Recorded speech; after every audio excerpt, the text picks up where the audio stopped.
Hi students, welcome back to another English teaching video on my YouTube channel. आज আমি যেটা solve করব সেটা হচ্ছে ক্লাস 10 এর ইংলিশের অ্যাক্টিভিটি টাস্ক কম্বাইন্ড এই কারণে বলছি বিগত কয়েক মাস ধরে তোমরা স্কুল থেকে যে অ্যাক্টিভিটি টাস্ক পাচ্ছ সেই টাস্কই দেখবে পুরাতন টাস্কই এখানে হচ্ছে কিছু পাবে এবং তার সাথে নতুন কিছু অ্যাড করা হয়েছে এবং এটা টোটাল ফুল মার্কস দেওয়া হয়েছে 50। প্রত্যেকটা টাস্কের পাশে তার নাম্বারও দেওয়া আছে এবং যেটা শোনা যাচ্ছে যে এই টাস্কটার 50 মার্কসটার উপরেই ভিত্তি করে কিন্তু তোমাদের অ্যানুয়াল মার্কশিট তৈরি হবে। তোমরা হয়তো স্কুল থেকে ইতিমধ্যে এটা পেয়ে গেছো, না পেয়ে থাকলে পাবে। বাংলা শিক্ষা পোর্টালে এই পিডিএফটা আপলোড অনেক দিনই করা হয়ে গেছে এবং এইটা করে তোমরা স্কুলে সাবমিট করবে, সেই অনুযায়ী সেই দেখে নাম্বার দেখেই কিন্তু তোমাদের অ্যানুয়াল মার্কশিট তৈরি হবে। তো চলো আর কথা না বাড়িয়ে ভিডিওটা শুরু করা যাক। দেখো এর দাগে কী বলেছে, read the following passage and answer the question that follow. প্যাসেজটা পড়তে বলা হয়েছে এবং যা যা প্রশ্ন করেছে তার উত্তর দিতে বলা হচ্ছে। এই প্যাসেজটা হচ্ছে একটা সিন প্যাসেজ, তোমরা তোমাদের টেক্সট বইয়ে এই গল্পটা পড়েছো ইতিমধ্যেই। গল্পটির নাম দ্য পাসিং অ্যাওয়ে অফ বাপু। যেহেতু সিন প্যাসেজ তাই আমি প্যাসেজটা পড়াচ্ছি না, আমি অ্যাক্টিভিটিতে চলে আসছি। দেখো অ্যাক্টিভিটি 1-এ কী বলেছে, write the correct alternative to complete the following sentences. সঠিক অল্টারনেটিভটা চুজ করতে হবে এবং বাক্যগুলোকে পূর্ণ করতে হবে। দেখো অ্যাক্টিভিটি 1-এর এরটা কী বলেছে, দ্য ন্যারেটর ওয়াজ হ্যাভিং, এর উত্তর হবে 3-এরটা টি, হচ্ছে গল্পের কথক তিনি হচ্ছেন চা পান করছিলেন। বিয়েরটা কী আছে, the narrator received a telephone call in the, এর সঠিক উত্তর হবে অপশান 4 ইভিনিং। কথক একটি টেলিফোন কল রিসিভ করেছিলেন, পেয়েছিলেন কখন, না সন্ধেবেলায়। সিয়ের দাগে চলে এসো, Gandhiji was shot on his way to a, এর উত্তর হবে 2-এরটা প্রেয়ার মিটিং, গান্ধীজিকে গুলি করা হয়েছিল প্রার্থনা সভার যাওয়ার পথে। ডি-এর দাগেরটায় চলে এসো, the narrator went to Birla house by, এর সঠিক অপশান হবে হচ্ছে অপশান এ কার, কথক বিড়লা হাউসে গিয়েছিল গাড়ি করে।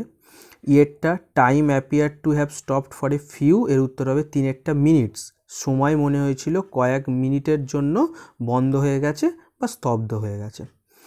এরপরে অ্যাক্টিভিটি 2-তে চলে এসো, এখানে দিয়েছে কি, complete the following sentences with information from the text থেকে ইনফরমেশান নিয়ে এই সেন্টেন্সগুলোকে কমপ্লিট করতে হবে। প্রথমেই দেখো 1-এর দাগে আছে at the Birla house Gandhiji's, তো এর উত্তরটা কি হবে না, দেখো এখানে লিখে দিয়েছি অ্যাক্টিভিটি 2-এর 1-এরটা, না Gandhiji's relatives and followers had gather round his body, Birla হাউসে গান্ধীজির আত্মীয়রা এবং অনুগামীরা তার দেহটাকে ঘিরেছিল।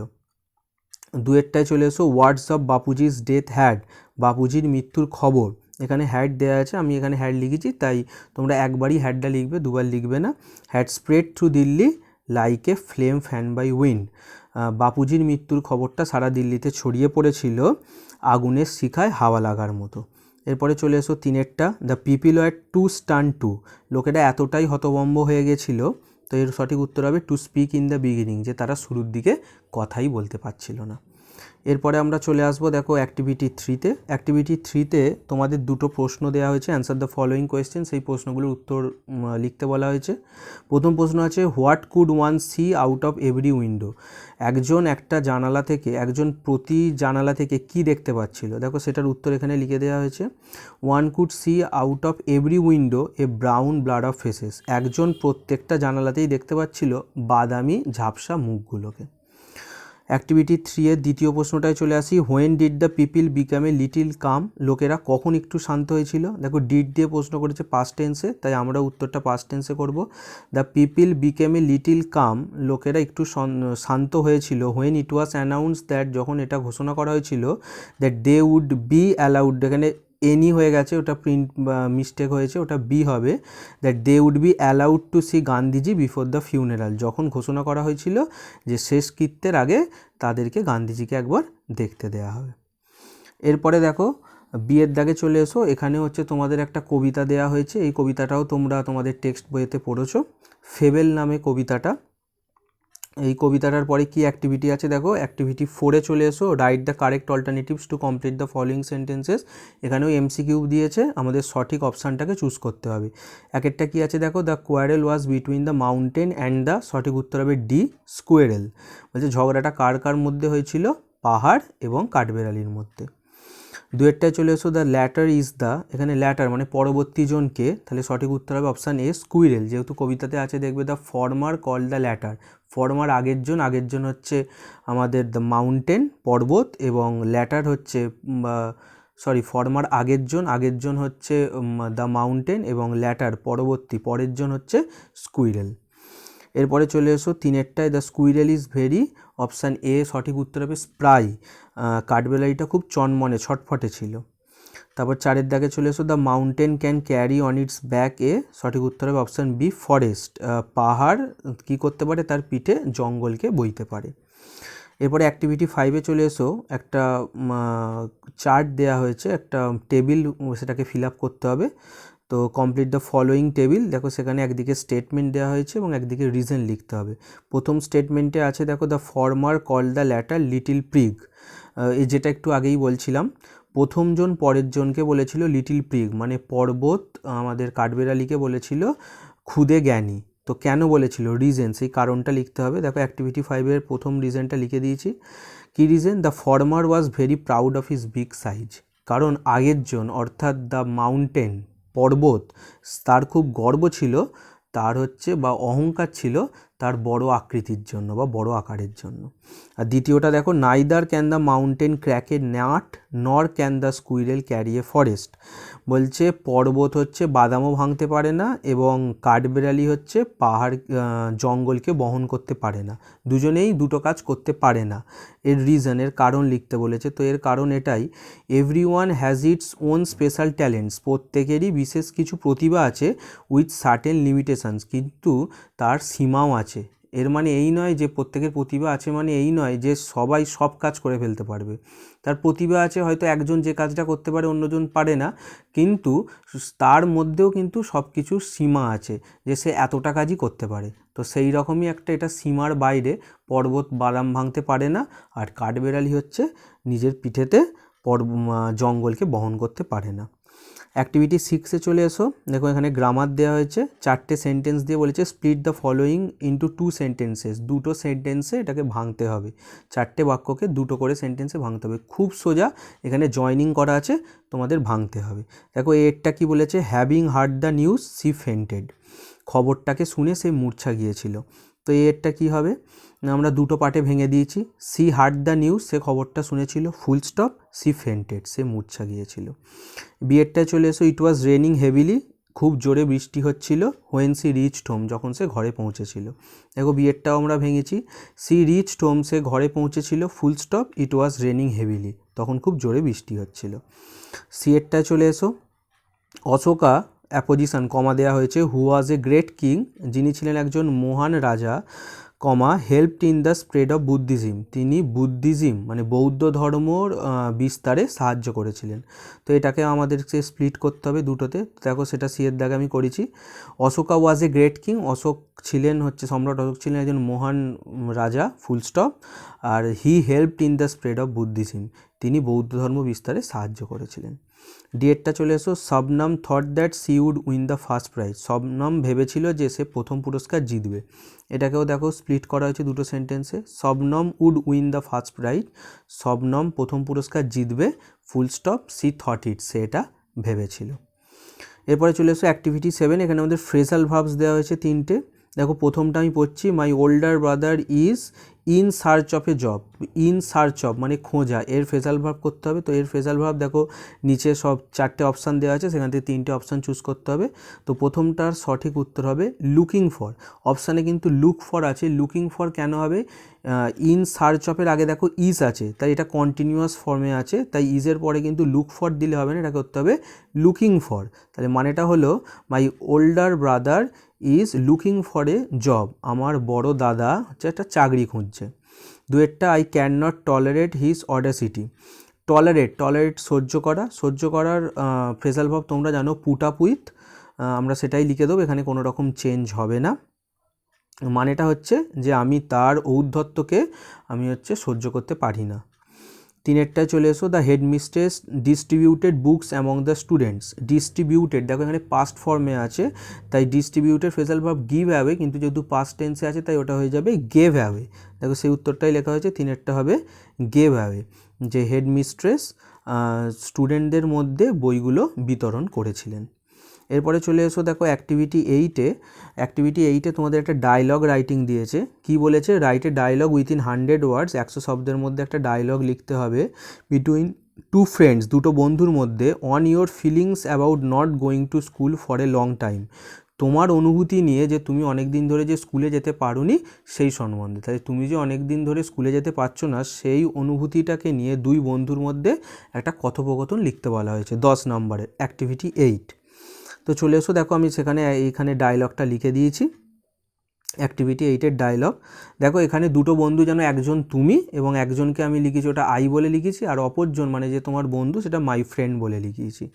দেখো প্রথমে কী আছে? আই মানে যেন তুমি বলছো, hi how are you my friend, hi কেমন আছো আমার বন্ধু।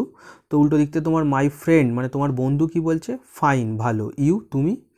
তখন আই তুমি যেন উত্তর দিচ্ছ, নট সো ওয়েল তেমন ভালো নেই। তখন তোমার বন্ধু মাই ফ্রেন্ড জিজ্ঞেস করছে, হোয়াই কেন? হোয়াট হ্যাপেন্ড মাই ফ্রেন্ড কী হয়েছে আমার বন্ধু।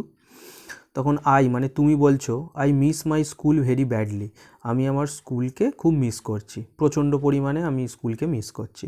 Almost for 2 years our school is closed for corona pandemic, প্রায় 2 বছর ধরে, প্রায় 2 বছর, এখন 2 বছর হয় না তো 1.5 বছর এরকম হবে সময় ধরে আমাদের স্কুল হচ্ছে এই করোনা মহামারীর জন্য বন্ধ। তো সেটা শুনে তোমার বন্ধুও কি বলছে? দেখো my friend yes it's true, হ্যাঁ এটা সত্যি, I also miss my school very much, আমিও আমার স্কুলকে খুব মিস করছি।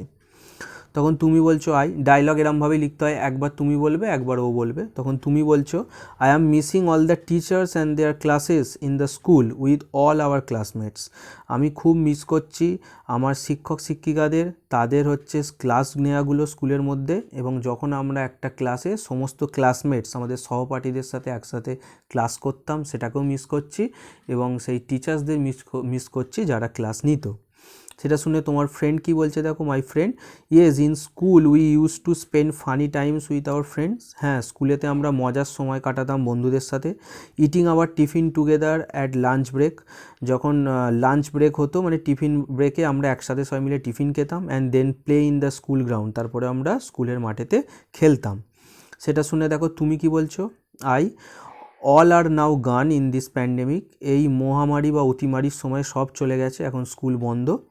Online classes are so boring, স্কুলের ক্লাস হয়তো অনলাইন ক্লাসে হচ্ছে কিন্তু অনলাইন ক্লাসে তো আর সমস্ত তুমি যে তোমার ক্লাসমেটগুলো তাদের তো সঙ্গে সবসময় পাচ্ছ না, হয়তো ভার্চুয়ালি দেখতে পাচ্ছ, কিন্তু স্কুলের ক্লাসরুমে একসাথে এক বেঞ্চে বসে যে ক্লাস করার অভিজ্ঞতা তার থেকে এটা আলাদা।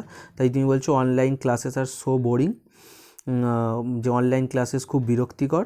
তখন তোমার বন্ধু কি বলছে? দেখো there is a gossip that school may open in 2022 হচ্ছে একটা এরকম গুজব শোনা যাচ্ছে, গুজব নয় একটা শোনা যাচ্ছে যে 2022-এ হয়তো স্কুল খুলবে, মানে সামনের বছর থেকে হয়তো স্কুল খুলবে তোমাদের ভ্যাকসিন নেওয়া হয়ে গেলে। সেটা শুনে তুমি কি বলছো? আই অ্যাম অলসো হিয়ারিং ইট, আমিও এটা শুনছি। Let's hope it may happen, চলো আশা করা যাক যেন এটাই ঘটে। And we can go to school with all our friends, যাতে করে আমরা আমাদের সব বন্ধুদের সাথে আবার স্কুলে যেতে পারি, অ্যান্ড এনজয় লাইক আর্লিয়ার, এবং আগের মতো আবার মজা করতে পারি। এটা শুনে তোমার বন্ধু বলছে ইয়েস অ্যাবসুলেটলি, হ্যাঁ অবশ্যই, let's hope for the best, চলো সেটাই আশা করা যাক। তুমি তখন বলছো okay I have to go now, এখন আমাকে যেতে হবে, টেক কেয়ার, যত্ন নিও, বাই ফর নাও, এখনের জন্য বিদায়, সি ইউ সুন, আবার দেখা হচ্ছে। তখন তোমার বন্ধুও তোমায় বলছে ওকে বাই, হ্যাঁ বিদায়, ইউ অলসো টেক কেয়ার, তুমিও তোমার যত্ন নিও। এরপরে দেখো অ্যাক্টিভিটি 9-এ তোমাদের একটা নোটিশ লিখতে দেওয়া হয়েছে। Suppose you are the cultural secretary of the students club of your school, মনে করো তোমার স্কুলের স্টুডেন্টস ক্লাবের তুমি cultural secretary. Write a notice in about 100 words, 100 শব্দের মধ্যে তুমি একটা নোটিশ লেখো, informing the students about an online debate competition, যেখানে তুমি স্টুডেন্টদেরকে ইনফর্ম করবে, জানাবে একটা অনলাইন ডিবেট কম্পিটিশান হবে, কাদের জন্য? For the students of classes 9 and 10 of your school, তোমার স্কুলের ক্লাস 9 এবং 10-এদের হচ্ছে স্টুডেন্টদের জন্য। তো দেখো আমি সেখানে এটা লিখিয়ে দিয়েছি তোমাদের সেই নোটিশটা। তো নোটিশ লেখার ফরম্যাটটাও দেখো শুরুতেই আমি এখানে বলে দিচ্ছি। প্রথমে খাতার মাঝখান করে তোমাদের স্কুলের নাম লিখতে হবে, তার নিচে হচ্ছে ইএসটিডি এস্টাবলিশ, তোমাদের স্কুল কত সালে স্থাপিত হয়েছিল সেটা লিখবে, তার নিচে স্কুলের অ্যাড্রেস লিখবে শর্ট ফর্মে, তারপর একটুখানি ছেড়ে বাঁ দিকের ধারে রেফারেন্স নাম্বার দেবে। যেহেতু এটা এডুকেশান বিষয়ক একটা নোটিশ, তাই এটা আমি E/4 দিয়েছি, তোমরা E/, যে কোনো একটা নাম্বার দিতে পারো। মাঝখান করে নোটিশ লিখবে এবং তার ডান দিকে লিখবে ডেট, যেরকম ফরম্যাটটা আছে ঠিক এরকমভাবেই লিখবে। তারপরে দেখো নোটিশটা শুরু হচ্ছে। প্রথমেই যেটা লিখতে হয়, প্রথম প্যারাতে নোটিশ সম্বন্ধে হচ্ছে যা কিছু তথ্য, মানে সংক্ষিপ্ত তথ্য প্রথমেই আমাদের প্রথম প্যারাতেই দিয়ে দিতে হয়। দেখো আমি সেটাই লিখিয়েছি।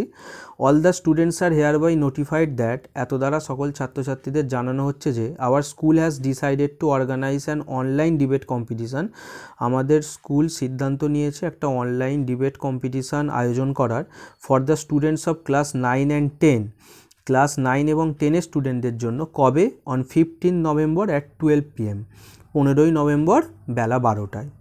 তো তারপরে দেখো প্যারা চেঞ্জ করে এই যে অনলাইন ডিবেট কম্পিটিশান হবে তার টপিকগুলো বলা হয়েছে। The topics for the debate competition are, debate কম্পিটিশানের যে টপিকগুলো সেগুলো কী কী হবে, দেখো 4টে টপিক এখানে দেওয়া হয়েছে। এটা আমি লিখেছি, তোমরা তোমাদের মতোও লিখতে পারো। 1 নম্বরে দিয়েছি internet, its good and bad sides. 2-এ দিয়েছি ওমেন এম্পাওয়ারমেন্ট। 3-এ দিয়েছি এক্সেসিভ ইউজ অফ টেকনোলজি। আর 4-এ দিয়েছি সোশ্যাল মিডিয়া। তাহলে প্রথমটা internet, its good and bad sides, এটার ভালো দিক খারাপ দিক। তারপরে হচ্ছে ওমেন এম্পাওয়ারমেন্ট, নারী ক্ষমতায়ন, মহিলা ক্ষমতায়ন। 3-এ আছে এক্সেসিভ ইউজ অফ টেকনোলজি, এই যে আমরা এত বেশি পরিমাণে প্রযুক্তির ব্যবহার করছি সেটা। এবং 4 নম্বরে আছে সোশ্যাল মিডিয়া, এই যে আমরা সোশ্যাল মিডিয়া ইউজ করছি, ফেসবুক, হোয়াটসঅ্যাপ, এই সমস্ত কিছু, ইনস্টা, সেটা সম্বন্ধে। তো দেখো তারপরে কি বলা আছে, every group has to be 4 members, প্রত্যেকটা গ্রুপে 4 জন করে মেম্বার থাকতে হবে। And they can choose only 1 topic to debate, এবং প্রত্যেকটা গ্রুপ একটা করেই হচ্ছে টপিক চুজ করতে পারবে ডিবেট করার জন্য, তর্ক করার জন্য। 1 group can debate on a positive or negative sides of A topic, একটা গ্রুপ কি করতে পারবে, একটা টপিকের নয় পজিটিভ দিকটা নিয়ে বলতে পারবে, নয় নেগেটিভটা নিয়ে বলতে পারবে। উদাহরণ দিয়ে যদি বলি, যেন ইন্টারনেট দিয়ে যেটা আছে, it's bad sides and good sides, ধরো একটা পক্ষ তার গুড সাইডসটা নিয়ে বললো, ইন্টারনেটের ভালো দিকগুলো বললো, তাহলে কিন্তু অন্য দল সেইটাকে নিয়ে বললে হবে না, সেই টপিকটা চুজ করতে পারে, তার নেগেটিভ মানে ইন্টারনেটের খারাপ দিকগুলো বলতে হবে।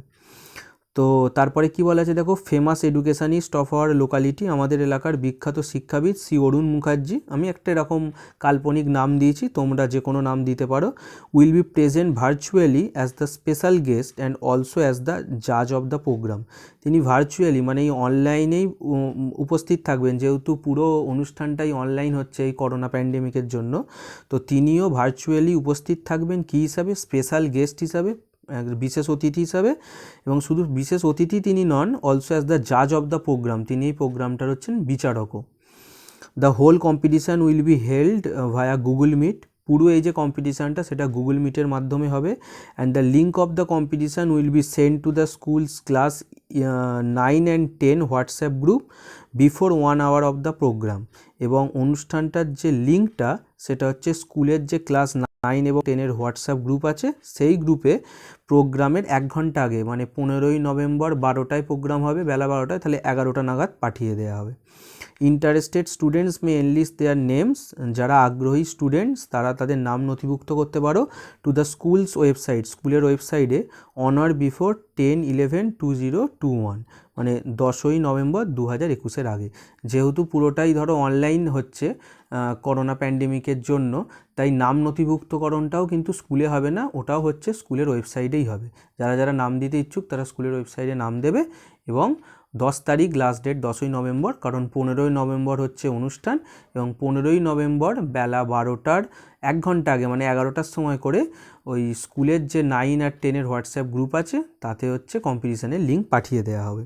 তারপরে দেখো এখানে নোটিশটা শেষ হচ্ছে, এবং বাঁদিকে যেটা করতে হয়, কাউন্টার সাইন বাই দ্য এইচএমের দিয়ে এখানে মানে হেড মিস্ট্রেস বা হেডমাস্টার, স্কুলের যে হেড অফ দ্য ইনস্টিটিউশন, তাকে দিয়ে সিগনেচারের একটা জায়গা রাখতে হবে। এবং ডান দিকে তোমার পরিচয় থাকবে, ওন নেম, ওখানে নিজের নামটা লিখবে। তারপরে পরিচয়টা লিখতে হবে, তুমি হচ্ছে কালচারাল সেক্রেটারি, কিসের কালচারাল সেক্রেটারি, স্টুডেন্টস ক্লাব, এটা দেখবে রাইটিংয়েই দেওয়া আছে, সেই স্টুডেন্টস ক্লাবটা কোথাকার, তোমার স্কুলের নাম লিখতে হবে, এবং পরে তোমার স্কুলের অ্যাড্রেস দিতে হবে। আশা করি ভিডিওটি ভালো লেগেছে। যদি ভিডিওটি ভালো লাগে ভিডিওটিকে লাইক করো, তোমার বন্ধুদের সাথে শেয়ার করো। চ্যানেলে যদি নতুন হয়ে থাকো চ্যানেলটিকে সাবস্ক্রাইব করো এই রকম ইংলিশ রিলেটেড ইনফরমেটিভ ভিডিও পাওয়ার জন্য। তো তো চলো আজকে এখানেই শেষ করলাম, দেখা হবে পরের ভিডিওতে। ততক্ষণের জন্য ভালো থেকো, সুস্থ থেকো।